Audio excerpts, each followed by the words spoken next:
So a couple things about this build before we get started. I did update from Windows 8 to Windows 10. I'm gonna be honest with you, it was very painless. Before I did that, I did go into the accounts and I did delete the Alienware Alpha user account, the one that logs you in automatically to go to your gaming stuff. It actually kind of quit working well, and I really wanted to turn this into a full-blown PC. Now after doing that and doing the Windows update, it was very painless, so don't worry about that, get that done. As for upgrading the i3 to an i7, the RAM, that's also pretty painless. I did go on YouTube. There's some really amazing videos on that you can do.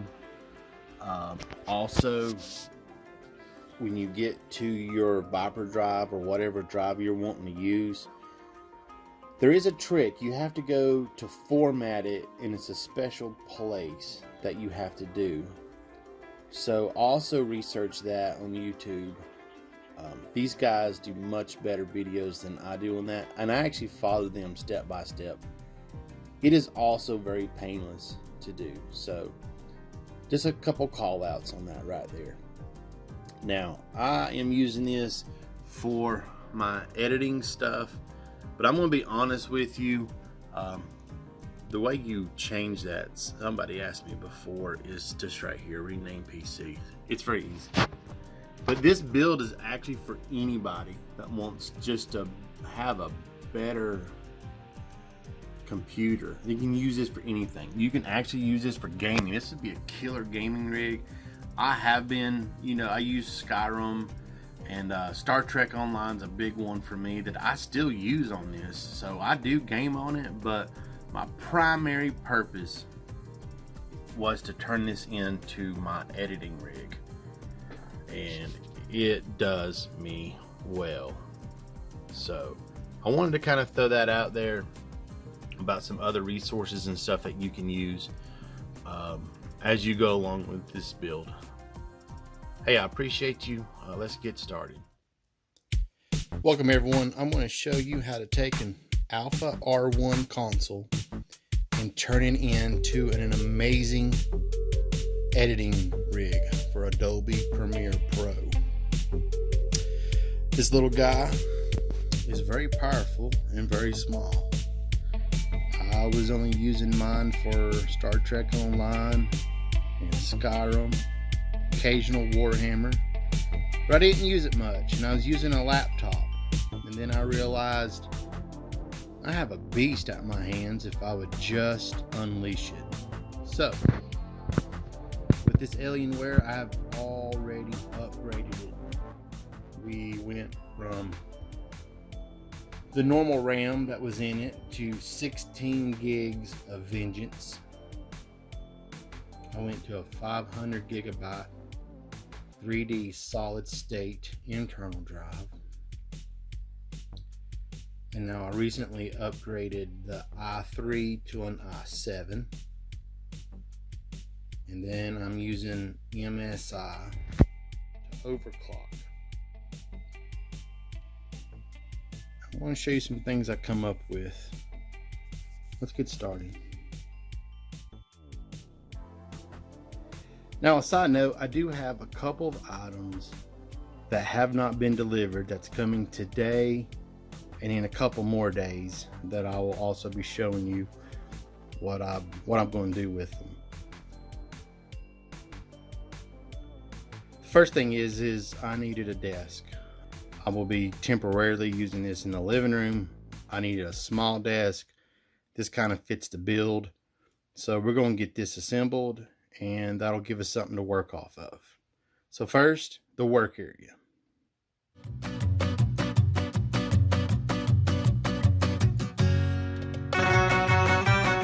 Okay, so we've got most of the desk put together.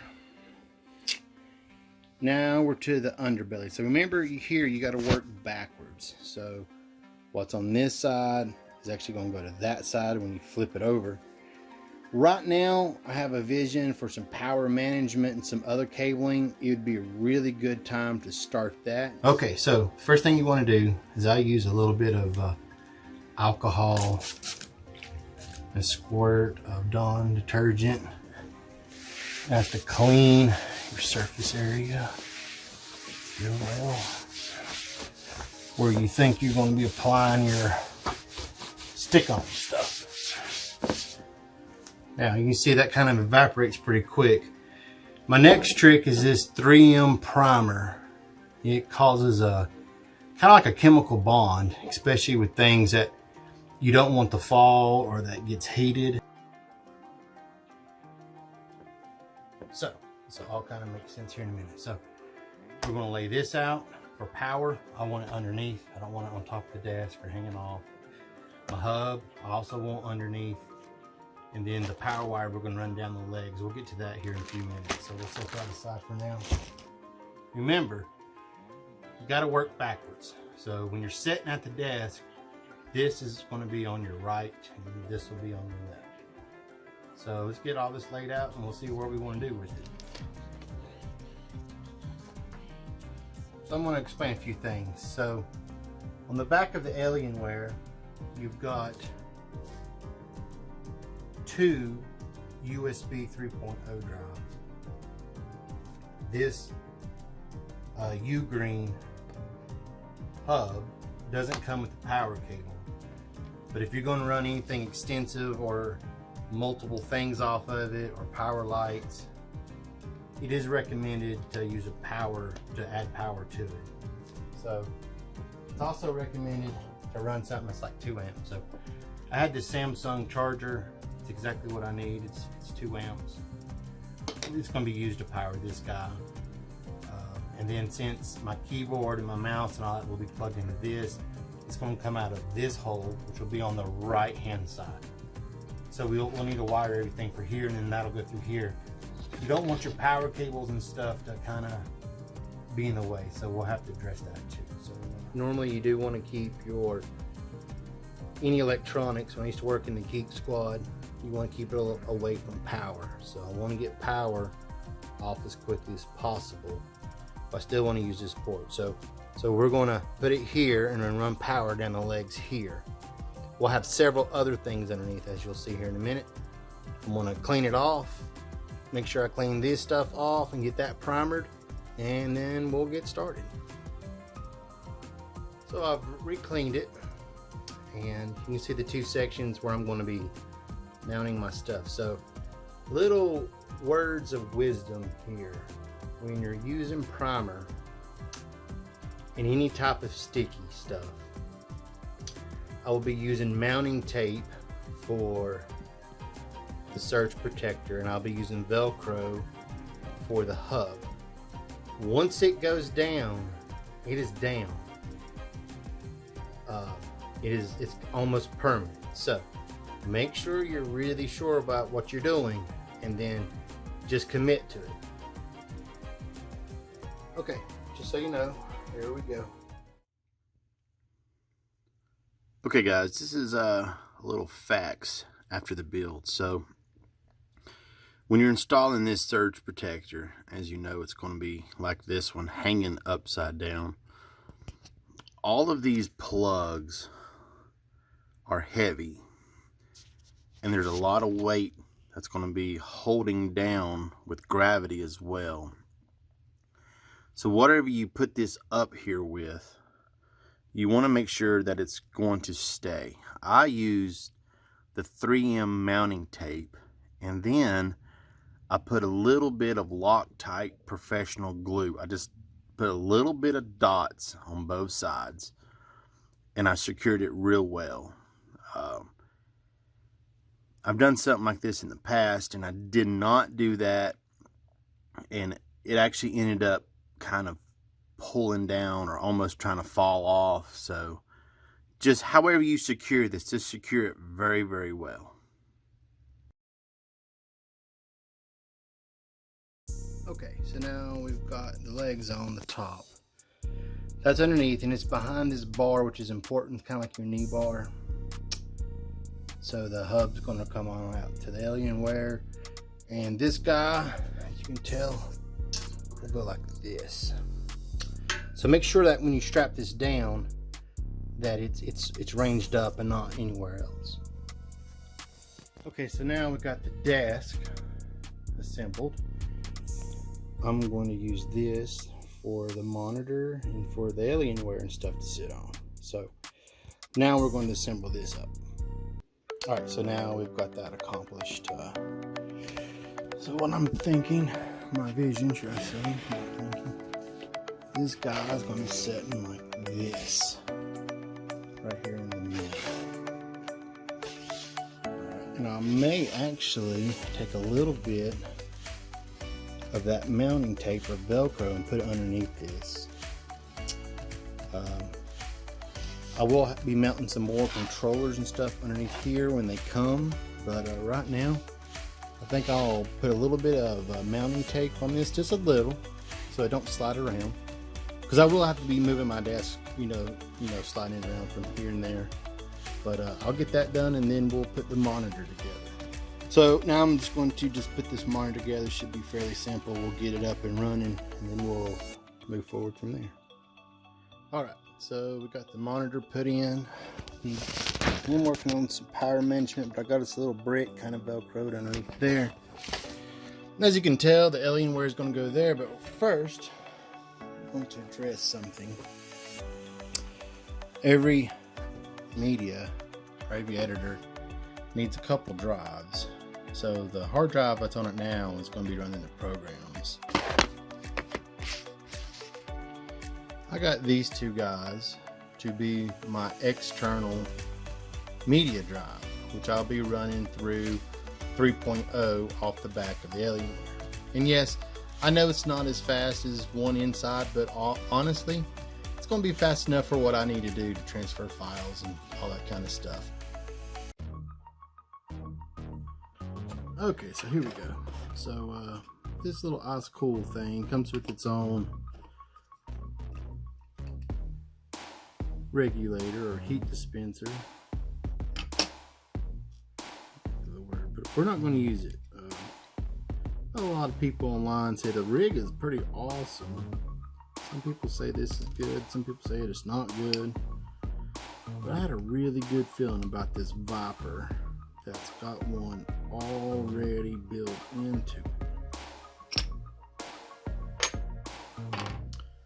Okay, so this is the one it kind of comes with. We're not going to be using it. This is the Viper that kind of got one built into it. The instructions are pretty easy, so we're going to take this. We'll take one of these heat sink pans.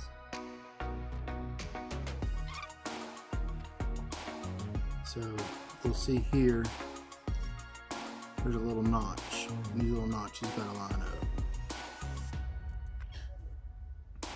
Alright, now we've got that done. What I've just learned is these screws won't go back in because this heat sink actually has the holes for it. It's not really necessary because you've got this mounting screw here in the back.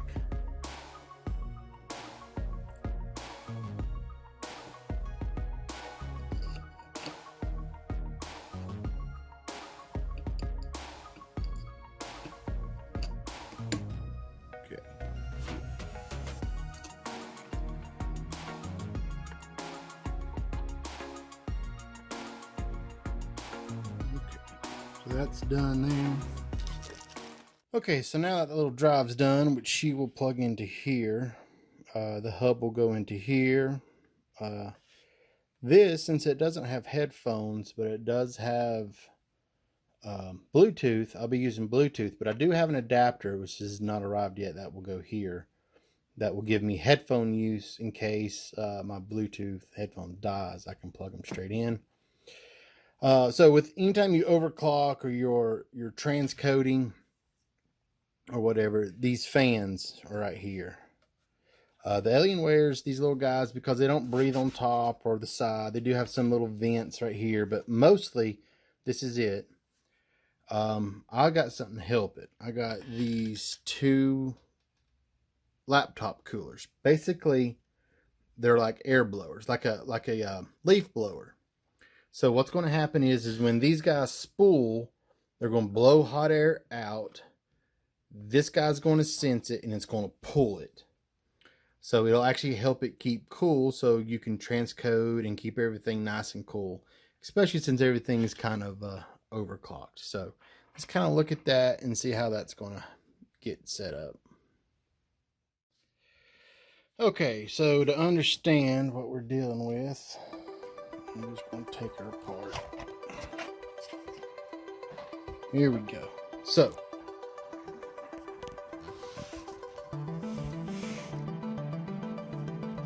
basically what's going to happen is air gets pulled in here and gets shunned out through here. I meant to call that a heat sink. Underneath this is your heat sink. This one's for your GPU, graphics processing unit, and your central processing unit. Your RAM is also underneath this. So as this thing shoots out hot air, what we will want to do is push these fans in.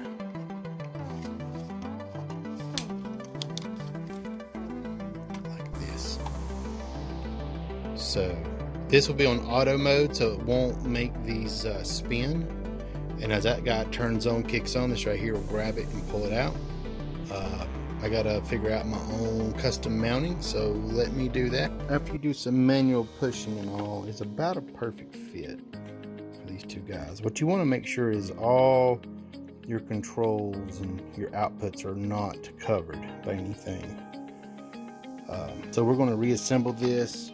I made sure that these nubs that are coming through, as you can tell, there is nothing here on top that will interfere if and when they do poke through. So now that we have an understanding of air going in and air going out, we're now going to do a little customizing. All right, so finally, this guy just arrived. So this is going to be just kind of like a backup. I'm not using it for speed. I'm only using it to archive. Right here is the magic port. Okay, so it's in there. The cover will go back on. I'm going to leave the cover off just for any type of heat or anything underneath it, just to help it cool so it can be ventilated, but I'm glad that's in. As far as the fans go, I figured that out, but I've also figured out that everything will have to be plugged in first before we install the fan. Okay, so here we go. So that one USB 3 port is going to go to the external media drive. The other one is going to our hub here underneath, power, monitor. So now when I hook up the fans, I won't have to worry about plugging or unplugging anything else except for that Tosalink cable, and we'll figure that one out later. So little modifications and stuff, but this power cable is really messing with me. So I remembered that Roku had these little guys at one time, so I'm going to try to replace this and we'll keep moving forward. Okay, I don't know if you can see it.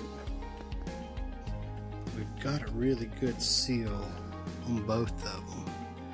I did make this little guy right here just to kind of keep it kind of stable more on this side, but boom. Okay, so took a lot longer than I think, but I like to do a good job.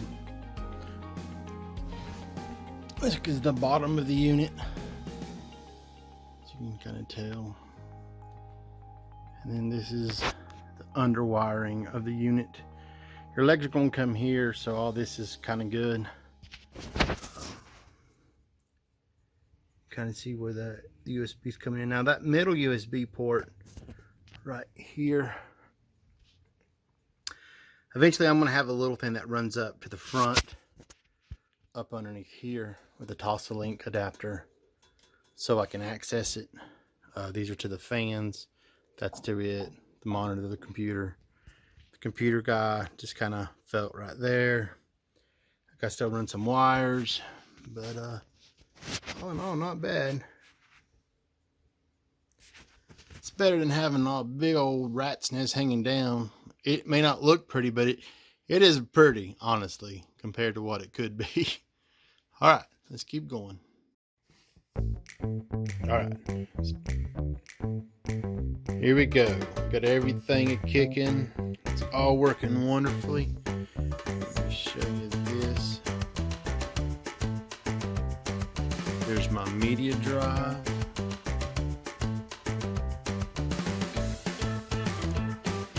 Boom. It's ready to go. Archive drive is that jump drive. Boom. Ready to go. Alright. Now, already, as you can see, the fans, man, they're blowing out some air. They're doing perfectly good. This is the CPU, this is the GPU. So they're doing their job. That's perfect. Everything's going well. Alright. A few things I wanted to say is I got this gaming mouse because it's got all these different functions. I'm going to use shortcuts when I do my editing, so just something to think about. Have a good mouse where when you do your editing you can, you know, do like cut, paste, all that kind of stuff. It's just an idea.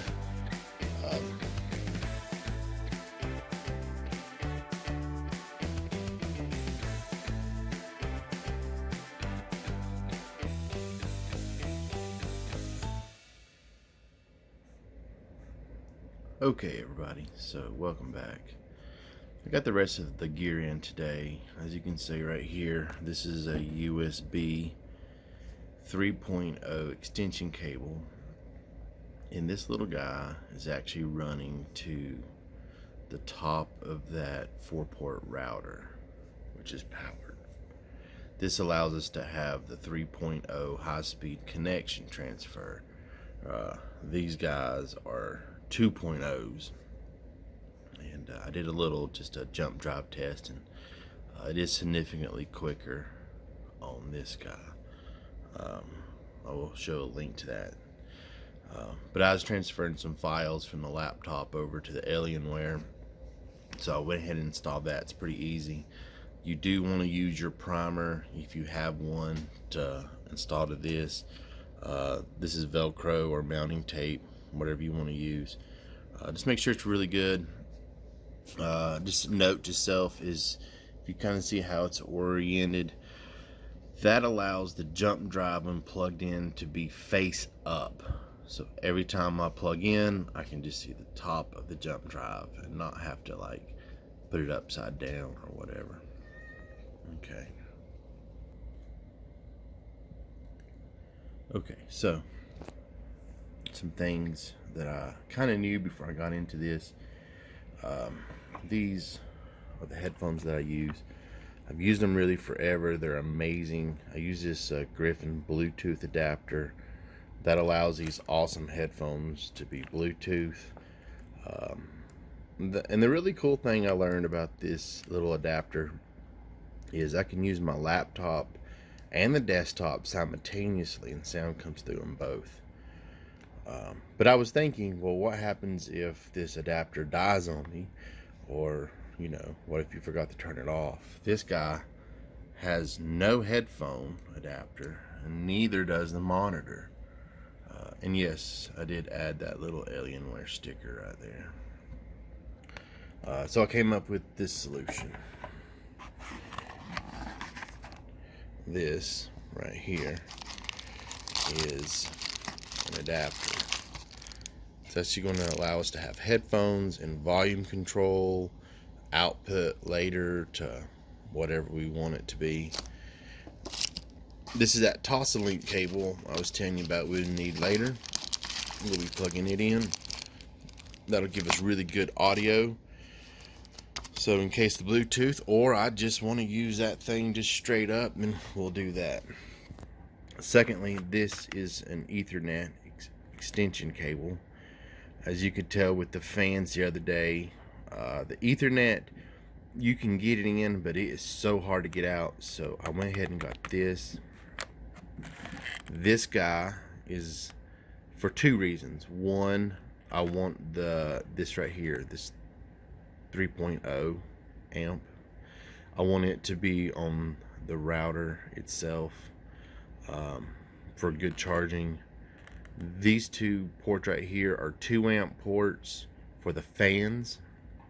The fans are currently running at a 1 amp output. It just makes me feel better to know that the fans and the system is getting the maximum voltage that they could have. And then of course this right here, you know, as you're working, you know, you got your headphones on. You know, I don't like my phone just laying around, so I got this little guy to mount my phone. This is about everything we're going to do, so let's get started. First, I'm going to take the primer, put it on top of this, get it positioned. I'm going to put it here. I am using the Velcro. Make sure you kind of have your wire run and stuff ready to go. So we'll set this up, and then as we do these two together, we'll go from there. Okay. I always like to offset the front just a little bit with the Velcro. And then anytime you're running the wires, just go ahead and plug everything in, make sure it snaps and snugs. So as you push it through and you get ready, everything will come to the back. So what I'm going to do is I'm just basically going to get this lined up. I'm going to walk to the back. I'm going to pull all these wires through, let them hang for a second, and then I'll do my mounting. But I don't want you to mount this guy and then have to try to go in there and plug everything up. So plug everything up first, then run your wires, and then we'll mount. Okay, now we got that ran through. Let's see it right here. If you can see right here on the USB 3.0, see where I put that little piece of Velcro hold? Now remember, the top of this Velcro, like right here, here's an example. I don't ever pull that sticky side off. So I'm going to make a little run right here for this Velcro. We'll do that real quick, and it should be good to go. Okay, so now that's done. So what we're going to do now is, if you see that little gray dot right there, there's your Toslink cable. Right there's your Cat 6 that we're also going to run here in just a second. So this little guy, it's that little notch that goes down, and it will snap into place, and the power will leave hanging just for a second. So I'm going to go ahead and snap this in. I'm also going to take this one, which I also put primer on, and I'm going to snap it in too. Okay. So the Toslink cable and this Cat 6 is in. Put the Toslink cable in first, but if you're doing this build, you should plug this stuff in before you do the fans. Now they're in. Alright, so I'm going to do a little wire management. I'm going to take this guy and mount it right over here. Let's get that done real quick. Okay, so we're done. So that right there, you can tell is run. I like the Ethernet over here. I like the top part up, so when I take it off, it's kind of off of this, because then you're going to see it from this perspective. So here's will be that. Do turn this one different way because it's going to stick out, but now that allows the main big power to go to the hub. These 2 amps will go here. I like a separate power for my audio here. Okay, so it's been a few days. I've upgraded the cable here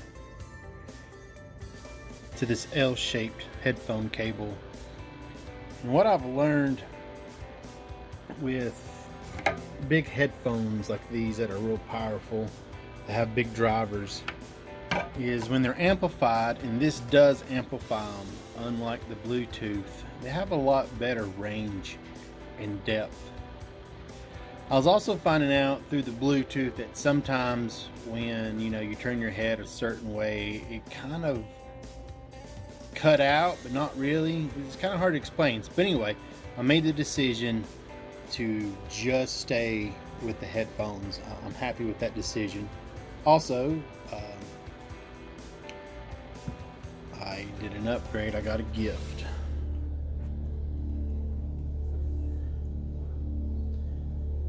This is the Adobe Premiere CC keyboard. It's an editor keyboard. It shows all the shortcuts you need. Like, when you're trying to mark in and out, if you're trying to cut or do a selection, the zoom. It is lit, and I really love the lit on it. The light at night is pretty awesome.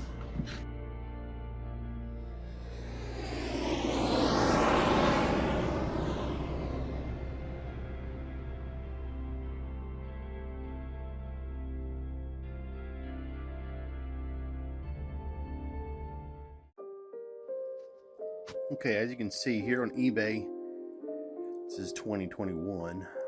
They've got Alienware alphas. Look at that guy right there. There's $83. You get that guy, gonna do some upgrades. Just to let you know, they're still out there. They're not that expensive.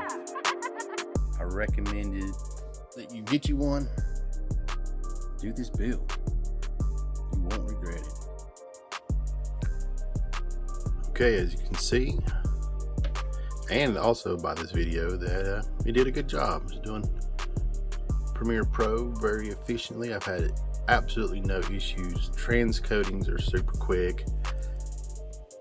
I've had no issues, guys. I recommend this. Also with this, just to show you guys that here's your steam. Man, look how fast that was. It's pretty quick. And then of course, we all have to use the internet web browser. All right, there's your Alienware build. I hope you guys have enjoyed this, even if just parts of it was just to inspire you to do your own stuff. I appreciate you all. May the force be with you always.